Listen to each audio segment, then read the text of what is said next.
പിണറായി സർക്കാരിനെ പാർട്ടി അനുഭാവികൾ പോലും വിമർശിക്കുന്നുണ്ട്. വിമർശിക്കാൻ ആരെയും ഭയപ്പെടേണ്ട കാര്യമില്ല. 100 സിംഹങ്ങളെ ഒരു കഴുത ഭരിക്കുന്നതിനേക്കാളും നല്ലത് 100 കഴുതകളെ ഒരു സിംഹം ഭരിക്കുന്നതാണ് നല്ലത്. CPM നേതാവും മുൻ മന്ത്രിയുമൊക്കെയായ ജി സുധാകരൻ പറയുന്നതാണ്. ഇത് പിണറായിക്കിട്ടൊരു കുത്താണോ? അങ്ങനെയാണ് എന്ന് പറയാം. ജി സുധാകരൻ കുറേ കാലമായിട്ട് ഫീൽഡ് ഔട്ടാണ്. അദ്ദേഹം ഇനി എന്ത് പറഞ്ഞു കഴിഞ്ഞാലും ഒരു വിലയുമില്ല. ആ രീതിയിലേക്ക് അദ്ദേഹത്തെ തരം താഴ്ത്തി. അദ്ദേഹം ഈ രീതിയിലൊക്കെ പ്രതികരിക്കേണ്ട ഒരു സമയമുണ്ടായിരുന്നു. അന്ന് അദ്ദേഹം ചില്ലറ പ്രതികരണങ്ങളിൽ ഒതുക്കി. കാരണം പാർട്ടിയിലുള്ളവരുടെ എല്ലാം സ്വഭാവം അതാണല്ലോ, ആവുന്നത്ര നമ്മളൊന്ന് ഒതുങ്ങി അഡ്ജസ്റ്റ് ചെയ്ത് കൊടുക്കാം എന്ന് വിചാരിക്കും. പക്ഷെ അതൊന്നും നടന്നില്ല. സമ്പൂർണ്ണമായിട്ട് ഔട്ടായി. ഇപ്പം എന്താ മറ്റേ ഏതോ ഒരു ബ്രാഞ്ച് കമ്മിറ്റി അംഗം അങ്ങനെ നേതാവല്ലേ. അപ്പോൾ അതുകൊണ്ട് ഇനിയിപ്പോൾ അദ്ദേഹത്തിൻ്റെ വാക്കിന് വലിയ വിലയൊന്നും ഉണ്ടാവില്ല. കൂട്ടത്തിൽ മറ്റൊന്നുകൂടെ പറയുന്നുണ്ട്, മോദി ശക്തനായ ഭരണാധികാരിയാണ്. കഴിഞ്ഞ 5 വർഷക്കാലം ഈ സർക്കാരിൻ്റെ ഒരു മന്ത്രിക്കെതിരെ അതൊക്കെ നേരത്തെ അദ്ദേഹം പറഞ്ഞിരുന്നു. ഈ ഗഡ്കരിയെ അപ്രീഷിയേറ്റ് ചെയ്താണ് സുധാകരൻ തുടങ്ങിയത്. നിതിൻ ഗഡ്കരി സുധാകരൻ വളരെ ഇഷ്ടമുള്ള മനുഷ്യനായിരുന്നു. അതിന് കാര്യം എന്താണെന്ന് വെച്ച് കഴിഞ്ഞാൽ, ഒന്ന് സുധാകരൻ ഈ ആവശ്യത്തിന് മാത്രമേ ഡൽഹിയിൽ പോവുള്ളൂ. പഴയ മന്ത്രിസഭ നോക്കിയിട്ടുണ്ടോ? ഒരു ഫോറിൻ യാത്രയും നടത്താത്തൊരു മന്ത്രിയാണ് സുധാകരൻ. വിദേശത്ത് പോയിട്ടില്ല. വേണമെങ്കിൽ പോകാമായിരുന്നു, അദ്ദേഹം പോയിട്ടില്ല. ഡൽഹിയിൽ പോകുന്നത് തന്നെ ഒരു കാര്യത്തിന് വേണ്ടി പോകുന്നതല്ലാതെ ചുമ്മാ ഒന്ന് പോയി അതില്ല.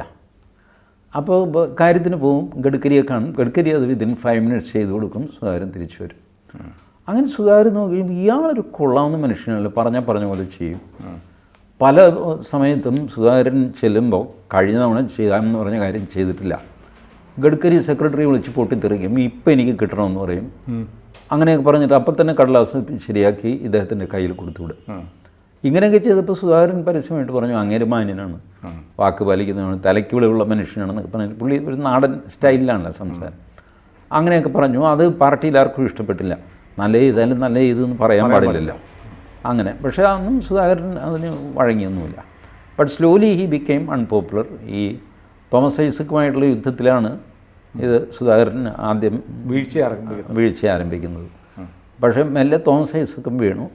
സംഭവം എച്ച് സലാമിൻ്റെ കയ്യിലും സജി ചെറിയാൻ്റെ കയ്യിലും ഒക്കെ പോയി. ഇപ്പോൾ സജി ചെറിയാന് പോലും ലിമിറ്റഡ് ഇൻഫ്ലുവൻസേ ഉള്ളൂ എന്നാണ് എനിക്ക് തോന്നുന്നത്. ആലപ്പുഴയിൽ പാർട്ടി കംപ്ലീറ്റ് SDPIക്ക് കീഴടങ്ങി.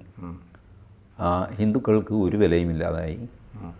ഒരുപാട് പേര് പാർട്ടി വിട്ടുപോയി. എഴുതി കൊടുത്തിട്ട് തന്നെ ഞങ്ങൾ പാർട്ടി വിടുകയാണെന്ന് നോട്ടീസ് അടിക്കുകയൊക്കെ ചെയ്തു. നോട്ടീസ് അടിക്കാതെ പലരും നിർജീവരായി. ഇതൊക്കെയാണ് ആലപ്പുഴയിൽ നമ്മൾ കാണുകയും ചെയ്തു. തെരഞ്ഞെടുപ്പിൽ ദയനീയമായ പരാജയം ഏറ്റുവാങ്ങി, 3ാം സ്ഥാനത്ത് പോയി. അപ്പോൾ അത് ഒക്കെ പാർട്ടി മനസ്സിലാക്കുന്നുണ്ട്. പക്ഷേ ഇപ്പോൾ മനസ്സിലാക്കിയിട്ടും വിശേഷമില്ല എന്നുള്ള സ്ഥിതിയിൽ വന്നു. കൊല്ലം ഇസ്ലാമിക ശക്തികളുടെ കയ്യിൽ പോയി, ആലപ്പുഴ പോയി, എറണാകുളം പോയി, പിന്നെ മലപ്പുറമൊക്കെ പണ്ടേ പോയി നിൽക്കുക. മലപ്പുറം, കോഴിക്കോടൊക്കെ അതൊക്കെ ആദ്യം പോയതാണ്. സോ പാർട്ടി ഇപ്പോൾ വിചാരിച്ചു കഴിഞ്ഞാൽ ഈ സുധാകരൻ പറയുന്ന ലൈനിൽ തിരിച്ചു വരാൻ കഴിയില്ല. പാർട്ടിക്ക് മനസ്സിലാകുന്നൊക്കെ ഉണ്ട്, പാർട്ടിയിലെ ഹിന്ദുക്കൾക്ക് മനസ്സിലാവുന്നുണ്ട്. ബട്ട് സ്ലോലി അവരുടെ ഹിന്ദു ബേസ് തകർന്നുകൊണ്ടിരിക്കുകയാണ്. അവർക്ക് തിരിച്ചു പിടിക്കാൻ പറ്റില്ല. തിരിച്ചു പിടിക്കണമെങ്കിൽ വലിയൊരു അഡ്മിനിസ്ട്രേറ്റീവ് ബ്ലഡ് ബാത്ത് പാർട്ടിയിലുണ്ടാവും. പാർട്ടി സ്ഥാനങ്ങളിലിരിക്കുന്ന പലരെയും നിർദ്ദയം മാറ്റേണ്ടിയൊക്കെ വരും. അതൊന്നും ചെയ്യാനുള്ള കെൽപ്പ് ഇവർക്കില്ല. അങ്ങനെയൊക്കെ ചെയ്താൽ ആലപ്പുഴ ജില്ലാ സെക്രട്ടറി ഇത് അംഗീകരിച്ചിട്ടുണ്ട്. ഞാനിന്നിപ്പോൾ ഏഷ്യാനെറ്റിൽ അദ്ദേഹത്തിൻ്റെ ബൈറ്റ് കേട്ടോ. ന്യൂനപക്ഷ വോട്ടുകൾ കിട്ടുമെന്ന്, ന്യൂനപക്ഷം എന്താ പറയത്തുള്ളൂ, മുസ്ലിം വോട്ടുകളാണ് ഈ ന്യൂനപക്ഷത്തിൻ്റെ കവറെടുത്ത്, കിട്ടുമെന്ന് പ്രതീക്ഷിച്ച് കിട്ടിയില്ല. ഞങ്ങളുടെ പരമ്പരാഗത വോട്ടുകളിൽ ചോർച്ചയും ഉണ്ടായി. അത് ഞാൻ പറഞ്ഞല്ലോ, ഈ ഡെയിലി 3 പ്രസംഗങ്ങളാണ് ആ വെള്ളക്കിണർ ഭാഗത്ത് CPM നടത്തിക്കൊണ്ടിരുന്നത് ആലപ്പുഴ തെരഞ്ഞെടുപ്പിൻ്റെ സമയത്ത്. 3ഉം CAA സംബന്ധിച്ചാണ്. വെള്ളക്കിണർ എന്ന് പറഞ്ഞാൽ നമ്മുടെ ആലപ്പുഴ ജില്ലാ കളക്ടറൊക്കെ ഇരിക്കുന്ന സ്ഥലം. അവിടെ നിന്ന് 1 കിലോമീറ്റർ പടിഞ്ഞോട്ട് പോയി കഴിഞ്ഞാൽ കടലാണ്.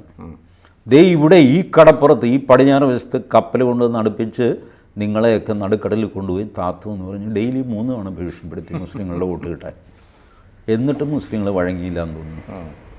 മാത്രമല്ല ഒരു കൂട്ടത്തോടെ ശോഭയ്ക്ക് വോട്ടും ചെയ്തു. ഏതായാലും താഴ്ത്താൻ പോകില്ല, ആയിക്കോട്ടെ എന്ന് പറഞ്ഞു. അങ്ങനെ എന്തൊക്കെയോ സംഭവിച്ചു. Party was unaware of all these things. ഇപ്പോഴും പാർട്ടിക്ക് ഇനിയിപ്പം നയം മാറ്റാൻ പറ്റില്ല, ആ സ്ഥിതിയിലെത്തി. ഈ ട്രാക്കിലൂടെ തന്നെ പോയേ പറ്റുള്ളൂ. ഒരിക്കൽ നിങ്ങൾ ഈ തീവ്ര ഇസ്ലാമിൻ്റെ കയ്യിൽപ്പെട്ടാൽ നിങ്ങൾക്ക് മോചനമില്ല പിന്നെ അവരുടെ നീരാളിപ്പിടുത്തത്തിൽ നിന്ന്. അതാണ് പാർട്ടിക്ക് സംഭവിച്ചത്. പക്ഷേ ഇങ്ങനെ ചിന്തിക്കുന്ന ആളുകൾക്ക് ഒരു കരുത്ത് അല്ലെങ്കിൽ കൂടുതലൊരു പ്രചോദനം ആവില്ലേ സുധാകരൻ ഇങ്ങനെയൊക്കെ പറയുന്നത്? ഇല്ല, അത് ആയ കാലത്ത് പറഞ്ഞിരുന്നെങ്കിൽ ആയേനെ. സുധാകരൻ രക്തസാക്ഷിയായാലും സുധാകരന് പിന്നാലെ വരുന്നവർക്ക് ഒരു സേ ഉണ്ടായേനെ. ഇപ്പം എന്താണെന്ന് വെച്ച് കഴിഞ്ഞാൽ അവരാദ്യം രക്തസാക്ഷിയായി, അത് കഴിഞ്ഞിട്ടാണ് കാർന്നൂർ ഓരോന്നൊക്കെ പറയുന്നത്. കാർന്നൂർ പറയേണ്ട സമയത്ത് പറഞ്ഞില്ല. പറഞ്ഞു എന്ന് പറഞ്ഞാൽ അതൃപ്തി പ്രകടിപ്പിക്കും, അവിടെ ഇവിടെയൊക്കെ ക്ലിയറായിട്ട് കാര്യം പറയില്ല. അപ്പോൾ അത് ജനങ്ങളിലും സംശയം ഉണ്ടായി, ഇങ്ങനെ എത്ര കണ്ട് വിശ്വസിക്കാം എന്നൊക്കെ പറഞ്ഞിട്ട്. കഴിഞ്ഞ കർക്കിടക മാസത്തിൽ പുള്ളി ന്യൂസ് 18 രാമായണം വായിച്ചു. That was a signal, but that is too weak and too late a signal. അതുകൊണ്ട് ആൾക്കാരത് പിക്കപ്പ് ചെയ്തില്ല. സുധാകരൻ ഒരുപാട് താമസിച്ചു പോയി പ്രതികരണത്തിൽ. സുധാകരന് നല്ല ആരോഗ്യവും പ്രതികരണശേഷിയും പവറും ഒക്കെ ഉണ്ടായിരുന്ന കാലത്ത് ഇത് ചെയ്തിരുന്നെങ്കിൽ പാർട്ടിയിൽ വലിയൊരു മാറ്റത്തിന് തുടക്കമിടാമായിരുന്നു. അതിനെപ്പറ്റി ഒരല്പം ഷോർട്ട് ടെമ്പേർഡാണെന്നുള്ളതല്ലാതെ സുധാകരൻ കറപ്റ്റല്ല, സ്ട്രെയിറ്റ് ഫോർവേഡാണ്, ദുർച്ചലവുള്ള മനുഷ്യനല്ല. സുധാകരൻ മന്ത്രിയായി വന്നു കഴിഞ്ഞപ്പോൾ കർട്ടൻ മാറ്റാൻ പോലും സുധാകരൻ സമ്മതിച്ചില്ല. സാർ അത് പഴയ മന്ത്രി ഉപയോഗിച്ചത്, സുധാകരൻ എന്ത് ഈ ഉപയോഗിച്ചത്, അയാളെന്താ മുഖം തുടങ്ങുന്ന കർട്ടൻ വെച്ചിട്ടായിരുന്നു ഉപയോഗിച്ചതെന്ന് പറയാൻ? ഇതിനൊരു കുഴപ്പമില്ല, ഇത് മാറ്റുമൊന്നും വേണ്ട. സാർ മേശവിരി എന്തിനു മാറ്റണം? അല്ല, അത് മറ്റേയാൾ ഉപയോഗിച്ചതാണല്ലോ. എന്താണോ ഈ ഉപയോഗിച്ചെന്ന് മേശവിരി കൊണ്ടാണോ മുഖം തുടയ്ക്കുന്നത്? അതോ ഇതിൽ ചോറ് വെച്ച് നിന്നോ അയാൾ? സാമ്പാർ വീണ് കിടപ്പുണ്ടോ? ഇല്ല, അങ്ങനെയൊന്നുമില്ല സാർ. പിന്നെന്താ, എന്തിനാ മാറ്റുന്നത്? ഇവിടെ ഒന്നും മാറ്റമൊന്നും വേണ്ട. അങ്ങനെ ടൂറിസം ഡിപ്പാർട്ട്മെൻറ്റാണ് ഇതൊക്കെ ചെയ്യുന്നത്. അവർ ഈ മന്ത്രിസഭ ചാർജ് എടുത്തെന്ന് പറഞ്ഞാൽ തന്നെ KTDCയിൽ വലിയൊരു സന്തോഷമാണ്. കാരണം കുറേ അധികം ഫർണിഷിങ് കോൺട്രാക്റ്റ് അത് ഇതൊക്കെ കൊടുക്കാൻ PWD രണ്ടുകൂടെയാണല്ലോ മാറ്റുന്നത്. അപ്പോൾ ഇത് ടൂറിസം വകുപ്പിനെ ഇറക്കി വിട്ടു, എനിക്ക് ഒന്നും വേണ്ടാന്ന്. അതുപോലെ മന്ത്രിമാർക്ക് ചായ സൽക്കാരം വരുന്നവനും പോകുന്നവനുമൊക്കെ ചായ കുടിക്കാൻ. സുധാകരൻ്റെയാണ് ഏറ്റവും കുറഞ്ഞ തുക, 1500 രൂപ 2000 രൂപയൊക്കെയാണ് പുള്ളിയുടെ ചായ കാശ്. ബാക്കിയുള്ളവരുടെയൊക്കെ നോക്കുമ്പോൾ 17,000 20,000 രൂപ ചായയ്ക്ക്. 20,000 രൂപയ്ക്ക് എത്ര ചായ കിട്ടുമെന്ന് ആലോചിച്ച് നോക്കി. അങ്ങനെ ചിലവാക്കുന്നതാണ്. അതിൽ കളക്കണമൊന്നുമില്ല കേട്ടോ. അപ്പോൾ വരുന്നവനും പോകുന്നവനൊക്കെ ചുമ്മാ ചായ കുടിക്കുക, കുറേ ചായ വേസ്റ്റ് ആകും, അത് വൈകുന്നേരം കളയും, ഇങ്ങനെയൊക്കെയുള്ളത്. ഇതൊന്നും സുധാകരൻ സമ്മതിക്കില്ല. ഒരു ധൂർത്ത്, അഴിമതി, സ്വജനപക്ഷപാതം ഇതൊന്നും ഇല്ലാത്ത ആൾ. പിന്നെ നമ്മൾ തപ്പിപ്പിടിച്ച് കഴിഞ്ഞാൽ ഇപ്പം ഞാനിത് ആൾക്കാർ പറയും, അങ്ങനെയൊന്നുമല്ല, സുധാകരൻ ഇന്ന ആളിന് നിയമനം കൊടുത്തു. നമുക്ക് തപ്പിയെടുത്താൽ ഏതെങ്കിലും ഒരു നിയമനമൊക്കെ എവിടെയെങ്കിലും നടത്തി കാണും. ഏതെങ്കിലും ഒരു അത്തപ്പാവ വന്നു, നമ്മുടെ അമ്മായിയുടെ മകനാണ്, ഭാര്യയും പറഞ്ഞു അത് കൊടുത്തേക്കെ, ശരി കൊടുക്ക്, വിളിച്ചു പറഞ്ഞു കൊടുത്തു. ഇങ്ങനെയൊക്കെ ചിലപ്പോൾ ചെയ്ത് കാണുമായിരിക്കും. ഞാൻ സുധാകരന് കംപ്ലീറ്റ് ജാമ്യം നിൽക്കുന്ന ആളൊന്നുമല്ല, ഞാൻ അറിയപ്പെടുന്ന കമ്മ്യൂണിസ്റ്റ് വിരുദ്ധനുമാണ്. ബട്ട് അവരുടെ കൂട്ടത്തിൽ വിശ്വസിക്കാൻ കൊള്ളാവുന്ന ഒരു ഭേദപ്പെട്ട ഒരു മാന്യനാണ് സുധാകരൻ. മുൻചുണ്ടിയാണ്, ഒന്ന് പറഞ്ഞ് രണ്ടാമത്തിന് ദേഷ്യം വരും. അതൊക്കെ ഒന്ന് ഹാൻഡിൽ ചെയ്ത് കഴിഞ്ഞാൽ നല്ലൊരു നേതാവാണ് അവർക്ക്. പക്ഷെ അവർക്കത് പറ്റിയില്ല. ഏതായാലും ഈ ദുർബലനായി കഴിഞ്ഞാൽ സുധാകരൻ, അതുകൊണ്ട് ഇപ്പം ഇനി സുധാകരൻ എന്തെങ്കിലും ഈ വിലാപങ്ങൾക്ക് ഒരു അർത്ഥമില്ല. ഇനിയിപ്പോൾ അദ്ദേഹം പ്രത്യേകിച്ചൊന്നും പറയാതെ മോദി നല്ല ആളാണെന്ന് പറഞ്ഞിട്ടും കാര്യമൊന്നുമില്ല. ഒരുപക്ഷെ BJPക്കാർക്ക് ഒരു അല്പം രോമാഞ്ചമൊക്കെ ഉണ്ടാകും എന്നുള്ളതല്ലാതെ അതുകൊണ്ട് ഗുണം. എന്നാലും ഈ 100,000 സിംഹങ്ങളെ ഒരു കഴുത നയിക്കുന്നു എന്നൊക്കെ പറയുമ്പോൾ ഞാൻ പറഞ്ഞില്ല, അതിനൊക്കെ ഒരു ഇഫക്റ്റ് ഉണ്ടാകുമായിരുന്നു. ഒരു കുറേ പാട്ടില്ല അദ്ദേഹം കഴുകൻ, അതുപോലെ എനിക്ക് തോന്നിയത്. ഇപ്പോൾ കഴുതയും സിംഹവും, 1000 സിംഹങ്ങളും ഒരു കഴുതയും, ഉപമ രസമുണ്ടല്ലേ? അതെ, പക്ഷേ അത് അൺടൈംലി ആയിപ്പോയി. ഇപ്പം അതിനൊരു ഇമ്പാക്റ്റ് ഉണ്ടാവില്ല. ഏതായാലും നമുക്കിത് കേട്ട് ചർച്ച ചെയ്യാൻ മാത്രം ഒരു വിഷയം എടുത്തു, അത്രയേ ഉള്ളൂ. ആളുകൾ അറിയട്ടെ, അറിയാത്തവരുണ്ടെങ്കിൽ. കാരണം ഒരു ചാനലിലാണ് വന്നത്, 24 ചാനലിൽ.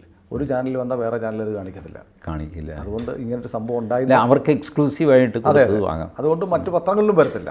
അതുകൊണ്ട് ഇങ്ങനൊരു സംഭവം വന്നിരുന്നു, 24ലാണ് വന്നത്. വേണമെങ്കിൽ ഫുൾ ടെക്സ്റ്റ് അവിടെ കാണാം. റൈറ്റ്. കൂടുതൽ വാർത്തകളും വിശേഷങ്ങളും നിങ്ങളിലേക്ക് എത്താൻ ABC മലയാളം സബ്സ്ക്രൈബ് ചെയ്യുക, ബെൽ ബട്ടണും അമർത്തുക.